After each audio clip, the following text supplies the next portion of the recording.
Shalom. దేవుని పరిశుద్ధ నామానికి మహిమ ఘనత ప్రభావములు కలుగునుగాక. మన ప్రభువును రక్షకుడైన యేసుక్రీస్తు యెహోషువ మెస్సీ నామములో ఆత్మీయులైన మీ అందరికీ హృదయపూర్వక వందనాలు, ఉదయకాలపు శుభాలు తెలియజేస్తున్నాను.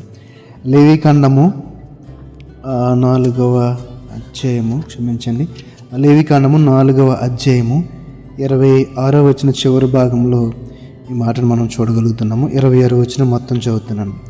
సమాధాన బలి పశువు యొక్క క్రొవ్వు వలె దీని క్రొవ్వు అంతయు బలిపీఠం మీద దహింపవలను.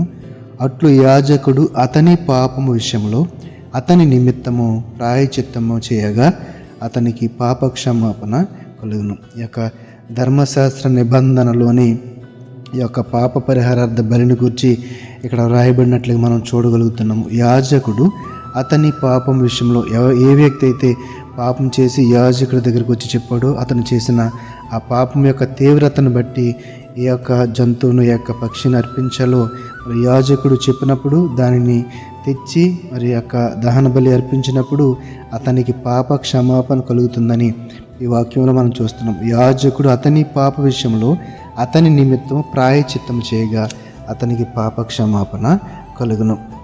మరి అదే రీతిగా మరి మనందరి కోసము కూడా మరి ఒక ఆయన బలియాగం చేసిన మన పాపలను అందరి నిమిత్తము, స్త్రీలను లేదు, పురుషులను లేదు, పిల్లలను లేదు, ఏమీ లేదు, అందరి కోసము అపోస్తలుడైన పౌలు గలతీయులకు రాసిన పత్రిక 1వ అధ్యాయము 4వ వచనంలో ఈ మాట మనకు కనబడుతుంది. మన తండ్రి అయిన దేవుని చిత్త ప్రకారము ఈ యొక్క ఆయన యొక్క కుమారుని యొక్క త్యాగము దేవుని యొక్క చిత్త ప్రకారమే జరిగినట్లుగా చూస్తున్నాం. మన తండ్రి అయిన దేవుని చిత్త ప్రకారము క్రీస్తు మనలను ప్రస్తుతపు దుష్టకాలంలో నుండి విమోచింపవలనని మన పాపముల నిమిత్తము తన్ను తాను అప్పగించుకొనెను.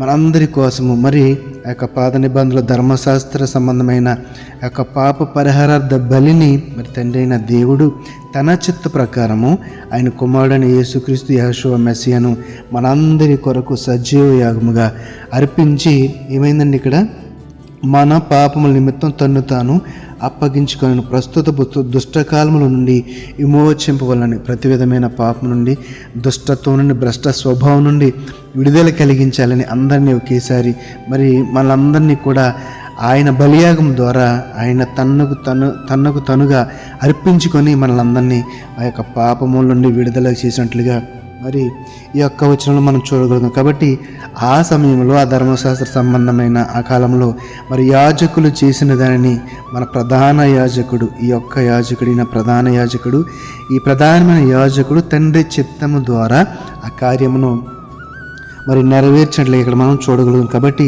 తండ్రి అయిన దేవుని చిత్త ప్రకారం ఆయన కుమారుడైన యేసుక్రీస్తు మనందరి కోసం చేసిన ఆ యొక్క బలియాగము నిమిత్తము మరి మనందరము కూడా మరి మన యొక్క హృదయములను దేవుని వైపు తిప్పి ఆ యొక్క ప్రాయశ్చిత్తమును, ఆ యొక్క కనికరమును, దేవుని కృపను పొందుకునే వారముగా చేసిన బలియాగమునకు బదులుగా విరిగి నలిగిన హృదయమును, పరిశుద్ధమైన పవిత్రమైన హృదయమును కలిగి విశ్వాసము ద్వారా నిరీక్షణతో తండ్రి సన్నిధిలో మనం ఆయన సన్నిధికి వరకు ఎదురు చూస్తే గనక, ఆయనను స్తుతిస్తూ ఆయన ఆరాధిస్తూ ఉంటే గనక తండ్రి అయిన దేవుని కృప మనందరికీ మెండుగా ఉంటుంది. ప్రాయశ్చిత్తమును తండ్రి అయిన దేవుడు మనందరికీ దయచేస్తాడు.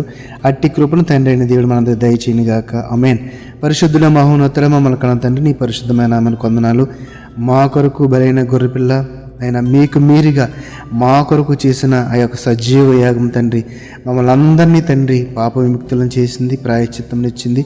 నీ యొక్క కనికరం ద్వారా మేమందరము రక్షించబడి ఉన్నాం ప్రభువా. నీ ఉచితమైన కృప ద్వారా మేమందరము రక్షింపబడ్డాం. అందును బట్టి మీకు కృతజ్ఞత స్తుతులు నాయన. నీ బలియాగమునకు తండ్రి ప్రబోధులుగా మా హృదయములను, విరిగి నలిగిన హృదయములను, పవిత్రమైన పరిశుద్ధమైన హృదయములను అర్పించే వారముగా ఉండే కృపను దయచేయమని నిన్న వాక్యం ద్వారా మా ఆత్మను బలపరచమని నజరేయుడైన యెహోషువ మెస్సీ నామములో ప్రార్థన అడిగి వేడుకొనుచున్నాము తండ్రి. ఆమేన్. షాలోమ్ అండి అందరికీ.